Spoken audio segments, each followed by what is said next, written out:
Have you ever walked into a room and felt the immediate, suffocating pressure to be on? We have all been there. You find yourself in a social setting, and suddenly the silence feels like an enemy. You feel this frantic, almost primal urge to fill the air with noise. You start talking about the weather.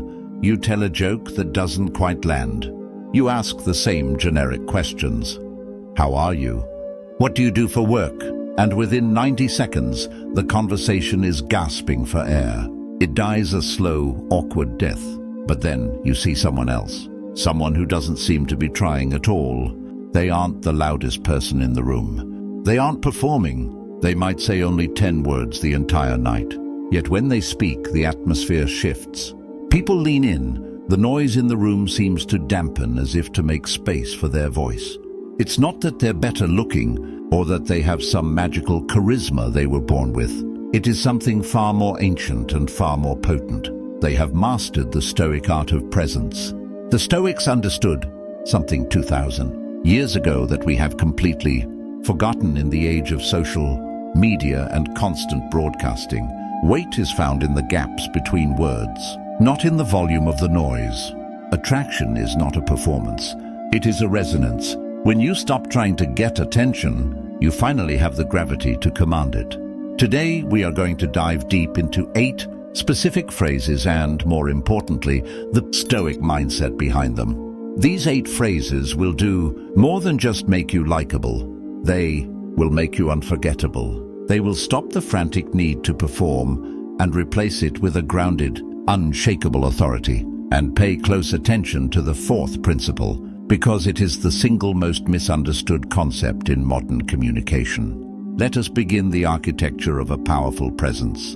Principle 1. Tell me more about that. The death of the ego. 4 simple words. Tell me more about that. On the surface, they seem almost too basic, but in the psychology of human connection, they are a master key. To understand why this is so powerful, we have to look at the default state of the human ego. Most people do not listen to understand. They listen to reply. While you are talking, they are not processing your experience. They are scanning their own internal hard drive for a story that is better, faster, or more impressive than yours. If you say, "I've been thinking about starting a small garden," the average person immediately hijacks the moment.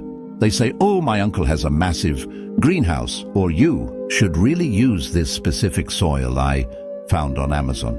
In an instant, the spotlight has been ripped away from you and turned back onto them. The connection is severed. The conversation becomes a competition of I and me. The Stoic discipline of the ear. Epictetus famously taught, "We have 2 ears and 1 mouth so that we can listen twice as much as we speak." This wasn't just a clever quip.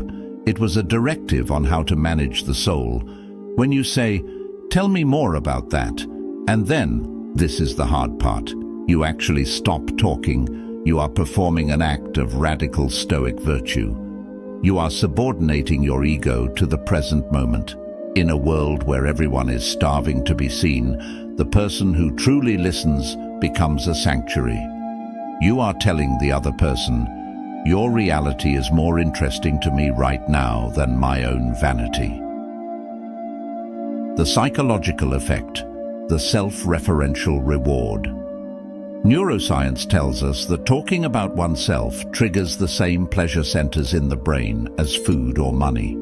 When you allow someone to talk about themselves by using this phrase, you are literally giving them a biological high. They don't leave the conversation thinking, "That person was so smart." They leave thinking, "I felt alive in that conversation." And because they associate that feeling with you, they will be magnetically drawn back to your presence. You don't need to be interesting, you just need to be interested. Principle 2. I don't know. The authority of honesty. 3 words that almost no one in the modern world has the courage to utter. I don't know. We live in an information age that has tricked us into believing that we must have an opinion on everything. We feel a social pressure to be informed about geopolitical conflicts, economic shifts, and the latest cultural trends, even if we haven't spent 5 minutes researching them. When someone asks a question, our instinct is to faking it. We say something vague, something clever sounding, or we repeat a headline we saw on Twitter. But here is the Stoic truth. Pretense is a leak in your character. People can sense when you are speaking from a place of performance rather than truth.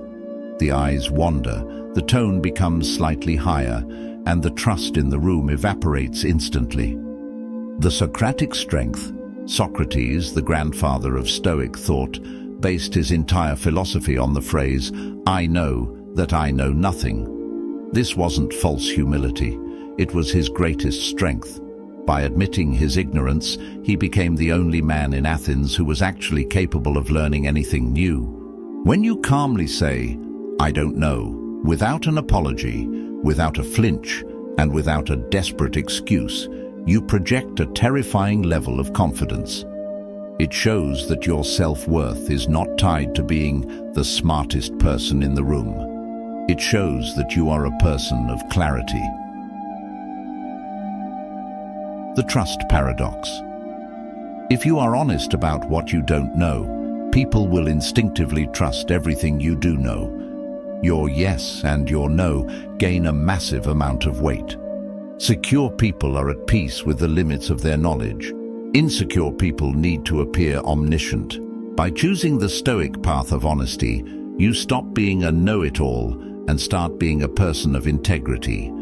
That is what attracts high-value people. Principle 3. That sounds hard. The grace of validation. When someone opens up to you about a struggle, stress at work, a failing relationship, a personal loss, what is your first instinct? For most men, it is the fixer instinct. You want to provide a solution. You want to say, "Well, here's what you should do," or "If I were you, I'd just..." You think you're being helpful. You think you're being a leader. But to the person suffering, you are being dismissive. By jumping straight to a solution, you are inadvertently saying, "Your problem is simple, and your pain is an inconvenience that I want to resolve as quickly as possible so we can go back to being fine." The Stoic gentleness. Marcus Aurelius wrote, "Be tolerant with others and strict with yourself." Real strength is not found in having all the answers. It is found in the ability to hold space for someone else's chaos. When you simply say, "That sounds hard," you are not solving the problem, but you are doing something much more profound.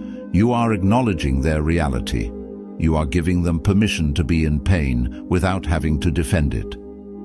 The power of stillness. Most people don't need your advice, they need your stillness. Advice is often an ego trip. It's you proving that you have the answers.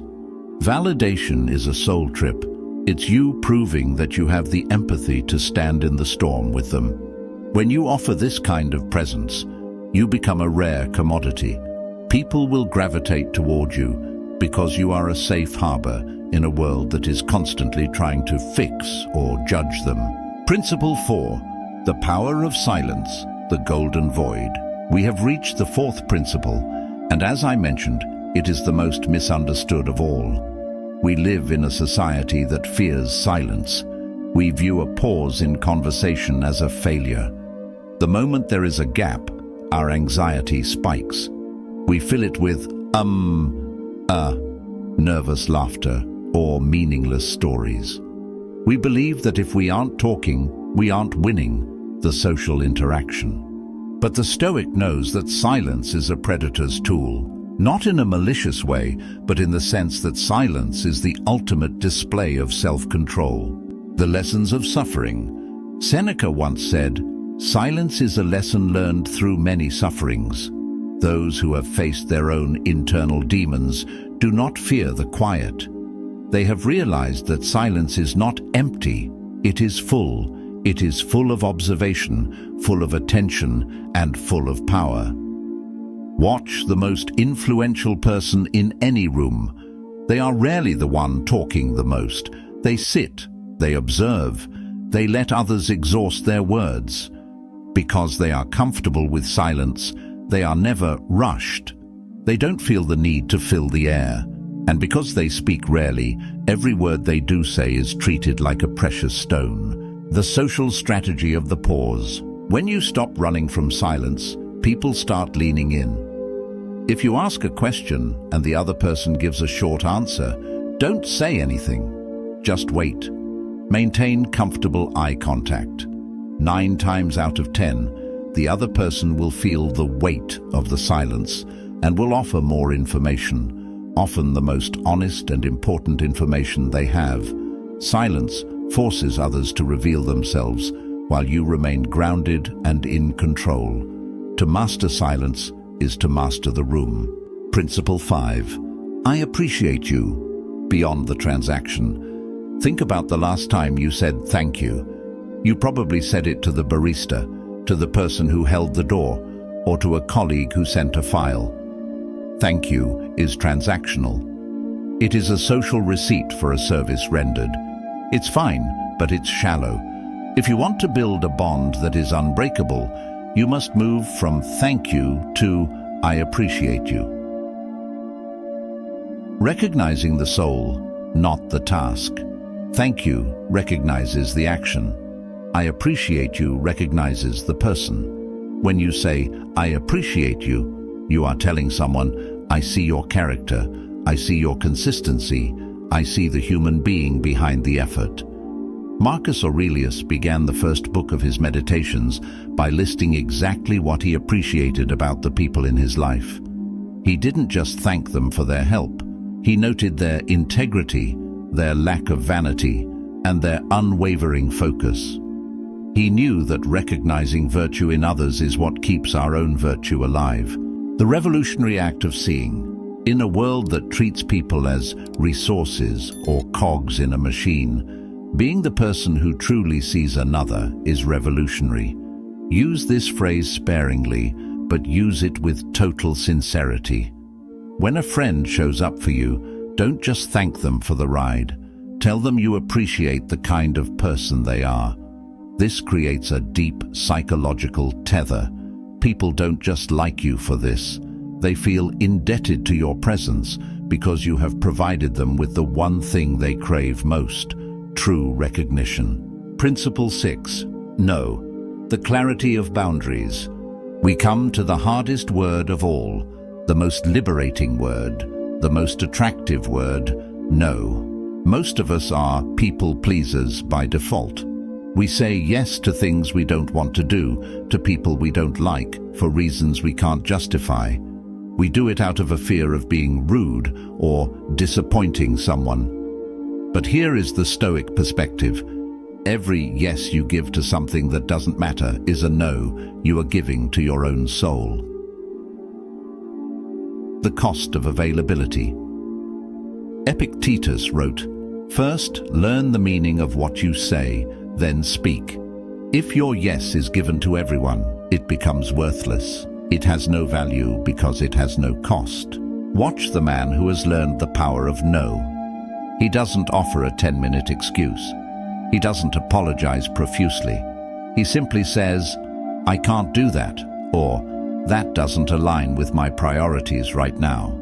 That clarity creates a massive amount of respect. The filter of character. Boundaries do not push good people away. They filter out the users. When you say no, you repel those who only wanted you for your availability, and you attract those who respect your value.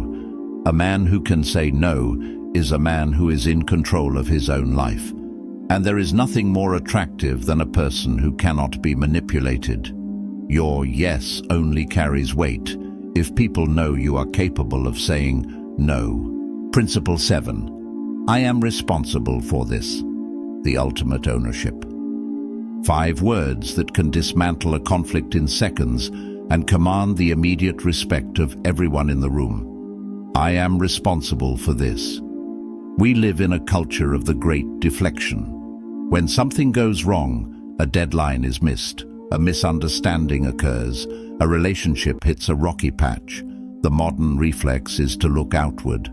We point to the economy, we point to our upbringing, We point to our partner's tone, or we point to the misinterpretation of our words. We treat our mistakes like hot coals, trying to toss them into someone else's lap as quickly as possible. But the Stoic knows that to blame is to be a slave. When you blame someone else for your situation, you are admitting that they have power over you. You are saying that your life is a result of their actions, not yours. The radical accountability of the sage. Marcus Aurelius wrote, "If it is not right, do not do it. If it is not true, do not say it." But he took it further by teaching that when a mistake is made, the search for a culprit should begin and end in the mirror. When you say, "I am responsible for this," you are not just admitting a mistake, you are claiming your power. The magnetism of the leader. There is nothing more attractive than a person who does not make excuses.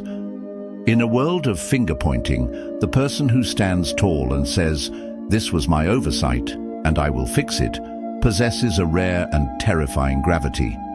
It signals to others that you are a safe harbor.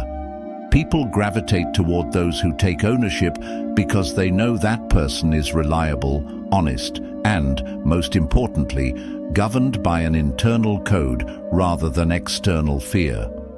By taking responsibility for the bad, you earn the right to be trusted with the good.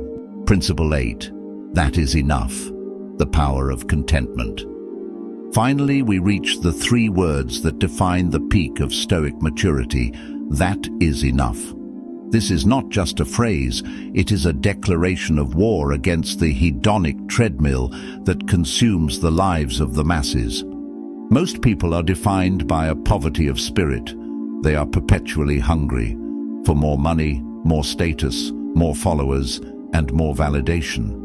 They believe that they are one more thing away from being complete. This desperation is palpable. It's in the way they dress, the way they talk, and the way they constantly seek to climb social hierarchies. It is the least attractive trait a human can possess because it screams, "I am incomplete." The luxury of enough, Seneca famously wrote, "It is not the man who has too little, but the man who craves more, who is poor." When you can look at your life, your work, or even a simple conversation and say, "That is enough," you are projecting a level of abundance that is almost supernatural. Imagine a social interaction where you don't feel the need to squeeze every last drop of attention out of someone. You've had a good talk, and instead of lingering until it becomes awkward, you simply say, "This was great, that is enough for today," and you walk away. The mindful subtraction, presence over performance. These 8 phrases, curiosity, honesty, validation, silence, appreciation, and boundaries, are not social hacks. They are not tricks to play on people. They are the outward reflections of an internal state. The Stoics understood that attraction is not about adding more to yourself. It's not about adding more jokes, more stories, more fashion, or more money. It is about subtracting the noise. Subtract the need to impress. Subtract the fear of being judged. Subtract the frantic urge to fill every silence. When you subtract the unnecessary, what is left is presence. Presence is the air that changes when a grounded person walks into a room. It is the weight of a person who is entirely comfortable in their own skin. The moment you stop performing, the world finally starts paying attention to who you are. The 24-hour Stoic Challenge. I want you to take these words into the world. In the next 24 hours, I challenge you to use at least 2 of these phrases. When someone talks, resist the urge to share your own story and say, "Tell me more about that." When you are asked something you don't know, resist the urge to lie and say, "I don't know." When the conversation goes quiet, resist the urge to speak and just sit in the power of the gap. Observe how people react to you. Observe how you feel. You will find that the less you try to get the world's attention, the more the world cannot help but give it to you. Stoicism is not a philosophy of isolation. It is a philosophy of sovereignty. It is about building a life that is so grounded, so focused and so peaceful that the chaos of the world cannot shake you. When you master these 8 principles, you are no longer a beggar for attention. You are a source. You are a person who provides listening, honesty and strength. And people are drawn to sources like moths to a flame. If this exploration has changed the way you think about your own voice, then you belong here with us. The journey to self-mastery is long, but you don't have to walk it alone. Join the conversation. Which of these 8 words or phrases do you struggle with the most? Is it the no, or is it the silence? Leave a comment below. We are building a community here of people who value substance over show. And if you want to continue strengthening your mind and protecting your peace, hit the subscribe button and join Stoic Spring. Every day, we provide the tools to help you build your internal citadel, one brick at a time. Stay still, stay wise, stay sovereign. I'll see you in the next video.